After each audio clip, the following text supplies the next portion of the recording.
Radio Taïwan International, les joies de l'éco-construction.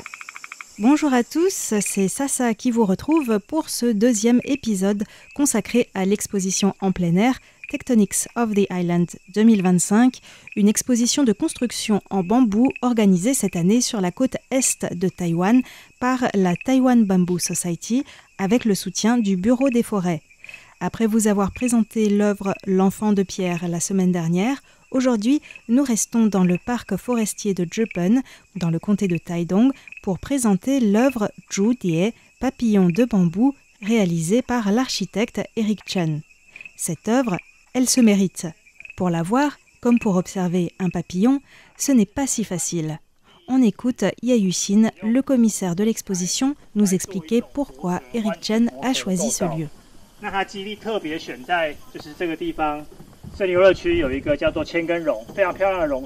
Il a choisi cet endroit parce qu'il y a un magnifique banyan à côté.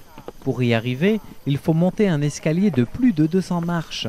Ça demande des efforts, mais ça vaut vraiment la peine. Donc, je vous invite tous à monter.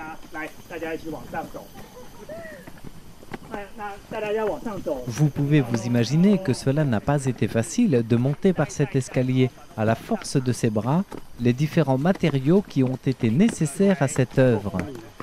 Parfois, en montant cet escalier, nous avons vu des monjacs de Formose.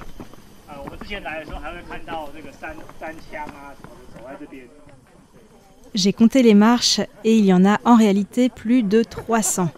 Avec 4 tonnes de matériaux et d'outils à monter pour réaliser cette œuvre, le travail intense de l'équipe, composée d'une dizaine de personnes, n'est pas sans rappeler Sisyphe.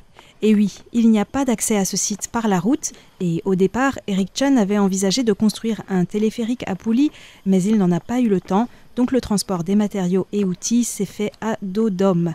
Et c'est une véritable prouesse. On l'écoute. Est-ce que vous êtes fatigué ?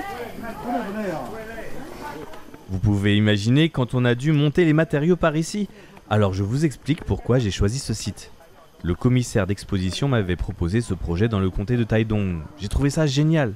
Mon objectif était de créer un endroit où l'on se sent bien dans la nature. Ici, après avoir monté ces marches, on se sent bien et l'on n'a plus envie de repartir, n'est-ce pas ?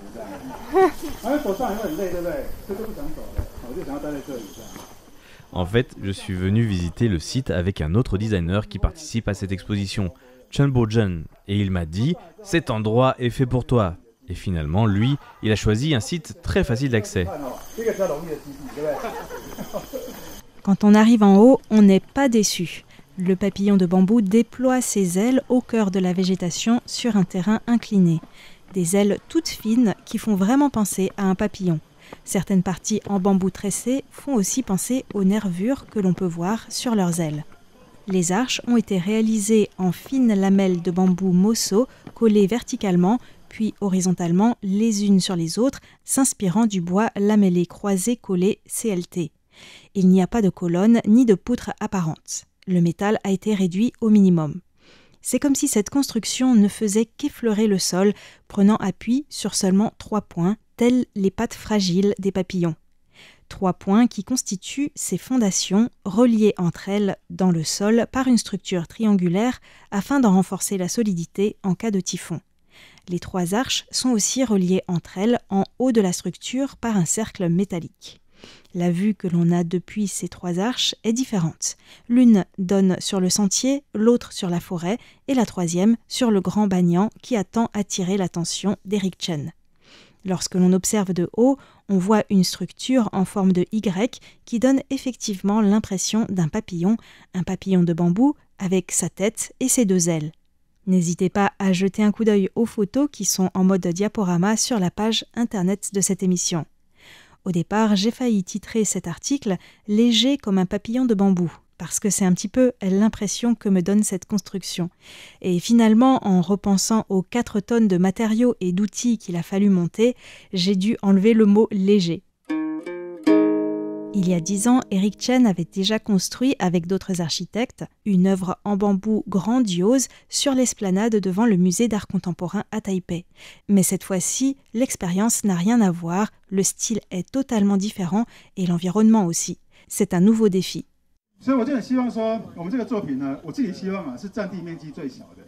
Cette œuvre, j'ai souhaité qu'elle soit la plus petite des 6. Petite comme un papillon qui s'arrête un instant et qui s'envole. C'est aussi parce que nous devions monter tous les matériaux à pied, que nous ne pouvions pas réaliser une œuvre aussi grande que celle des autres équipes. Et nous avons décidé de laisser tous les arbres qui poussent autour, y compris les jeunes pousses. Nous nous sommes vraiment fondus dans ce paysage, comme vous pouvez le voir. Des guêpes potières ont même creusé des trous dans certains bambous. Tant que cela n'affecte pas la structure, Eric Chen a décidé de les laisser. Après tout, c'est le signe d'une véritable symbiose entre cette œuvre et la nature environnante. Eric Chen a décidé de préfabriquer la construction dans un atelier à Tainan, puis de la démonter, de la transporter à Taidong, la monter par les escaliers et la recomposer sur site. L'atelier, protégé des intempéries, était en effet un lieu plus propice à réaliser le collage des lamelles de bambou pour réaliser les 3 arches. Aux yeux d'Eric Chen, l'esthétique est primordiale et cela transparaît dans le résultat.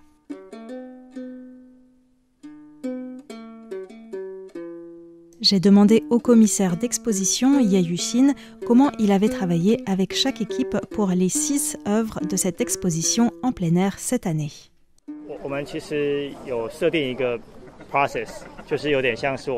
Nous avons convenu d'un processus en plusieurs étapes.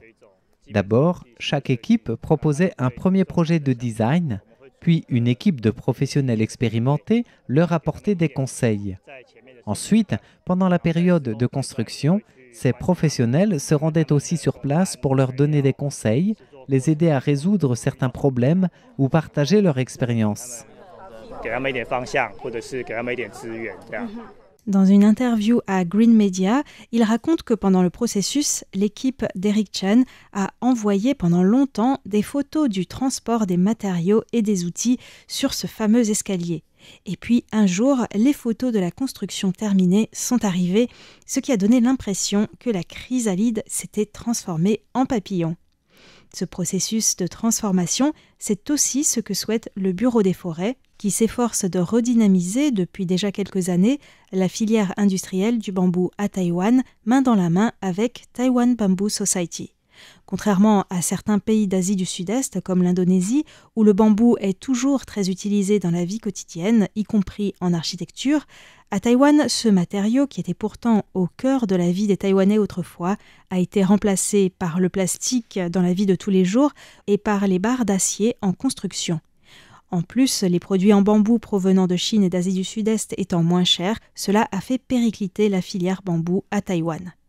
L'exposition Tectonics of the Island, dont c'est la 4e édition, et pour la première fois sur la côte Est, est une manière de montrer au grand public que l'on peut construire en bambou des œuvres à la fois solides, belles et innovantes. C'est aussi et surtout une occasion pour des architectes et designers de se familiariser avec le bambou et d'explorer ses nombreuses possibilités dans l'espoir qu'ils utilisent davantage ce matériau à l'avenir. Mais la redynamisation de la filière bambou ne se limite pas à cette exposition annuelle. D'ailleurs, cette année, c'est probablement la dernière édition. Dans le futur, cela passera par d'autres projets. Par exemple, emmener un groupe d'architectes taïwanais à la Green School et à Bamboo, des écoles de construction en bambou à Bali, en Indonésie. Des conférences seront aussi organisées à Taïwan dans les prochains mois avec des architectes de différents pays. En matière de formation, des modules concernant le bambou sont peu à peu introduits dans les cursus des écoles techniques. Maintenant, l'enjeu est de mobiliser l'industrie, les entrepreneurs, et ce n'est pas facile. Pour cela, Xu Beixian, président de Taiwan Bamboo Society, a annoncé lors de l'inauguration de l'exposition que la législation allait probablement évoluer dans les prochains mois. En effet, la loi est un frein à l'utilisation à plus grande échelle du bambou à Taïwan. Les constructions en bambou ne peuvent pas dépasser plus de 2 étages et 500 mètres carrés. Elles doivent être séparées de 3 mètres au minimum d'avec le bâtiment adjacent pour la sécurité incendie. Mais le principal obstacle se trouve au niveau des banques et des assurances. Xu Beixian espère que l'évolution de la législation encouragera les pouvoirs publics à utiliser davantage de bambou dans leurs projets, ce qui pourrait créer un cercle vertueux en lien avec les entreprises. On écoute les précisions de Ye Yuxin.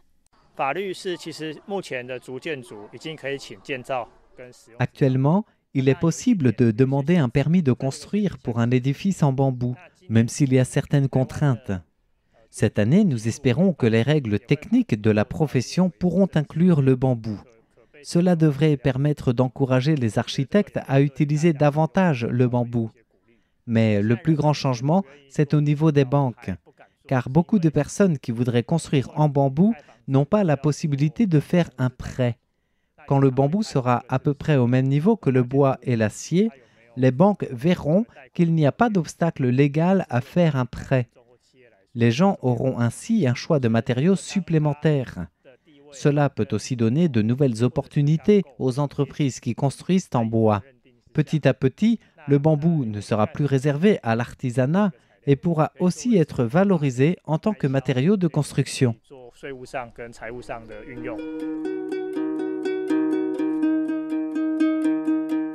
C'est sur cette note d'espoir pour l'essor de la construction en bambou à Taïwan que s'achève cet épisode.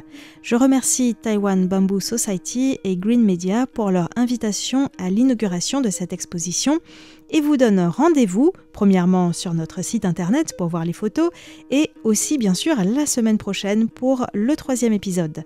Nous parlerons notamment de formation, un autre point décisif pour redynamiser la filière du bambou à Taïwan.